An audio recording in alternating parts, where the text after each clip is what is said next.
Bismillahirrahmanirrahim. Allahu Akbar, Allahu Akbar, Allahu Akbar walillahil hamd. Alhamdulillahirabbil alamin. Wassalatu wassalamu ala asyrafil anbiya'i wal mursalin wa ala alihi washabbihi ajmain. Allahumma shalli ala Muhammad wa ala ali Muhammad kama shallaita ala Ibrahim wa ala ali Ibrahim wa barik ala Muhammad wa ala ali Muhammad kama barakta ala Ibrahim wa ala ali Ibrahim fil alamin innaka Hamidum Majid. Bismillahirrahmanirrahim.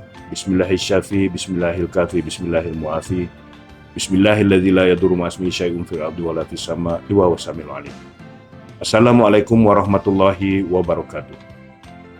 Sempena kedatangan 1 Syawal 1447 Hijrah ini, saya sekeluarga dengan setulus ikhlas ingin mengucapkan selamat menyambut Hari Raya Aidilfitri, maaf zahir dan batin kepada seluruh warga The Navy People dan keluarga serta seluruh rakyat Malaysia walau di mana jua anda berada. Alhamdulillah, pada tahun ini kita sekali lagi diberi kesempatan oleh Allah SWT untuk meraihkan hari kemenangan setelah sebulan menjalani ibadah puasa di bulan Ramadan. Namun begitu, sebagai warga pasukan keselamatan negara, terdapat dalam kalangan kita yang perlu mendahulukan panggilan pertiwi, meninggalkan keluarga tercinta demi memastikan kesejahteraan serta kedaulatan perairan negara terus terpelihara. Sambutan Hari Raya Aidilfitri pada tahun ini tentunya lebih bermakna apabila kita dapat meraihkannya dengan penuh kesyukuran atas nikmat keamanan dan kestabilan yang dikurniakan kepada kita semua bersama keluarga tersayang. Dalam kegembiraan menyambut Syawal, janganlah sesekali kita melupakan rakan seperjuangan yang sedang bertugas di perairan dan perbatasan negara demi menjaga kemakmuran serta kedaulatan tanah air yang kita cintai ini. Marilah kita bersama-sama menitipkan doa agar mereka sentiasa dilindungi dan dipermudahkan segala urusan dalam melaksanakan amanah negara.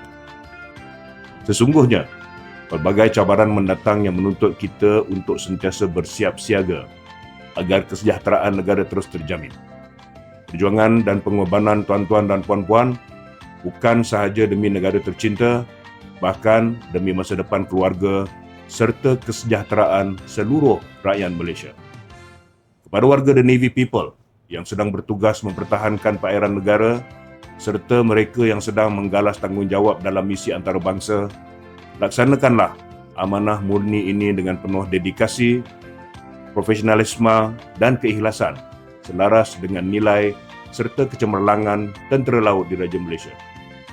Ketahuilah bahawa negara dan seluruh rakyat Malaysia amat menghargai khidmat bakti, komitmen serta pengorbanan yang telah dicurahkan oleh saudara dan saudari kepada tentera laut di Raja Malaysia khususnya dan Angkatan Tentera Malaysia amnya.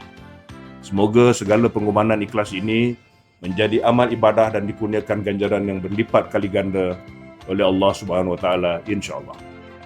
Pada kesempatan ini juga saya merakamkan setinggi-tinggi penghargaan pada barisan kepimpinan terdahulu di atas segala jasa, sumbangan dan sokongan terhadap pembangunan serta kecemerlangan perkhidmatan tentera laut di Raja Malaysia selama ini.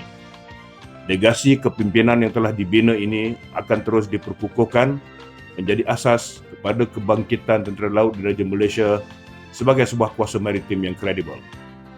Segala cabaran yang ditempuhi sepanjang tahun yang mencabar ini hendaklah dijadikan pemangkin untuk terus memperkukuhkan keupayaan dan mencapai kecemerlangan yang lebih tinggi.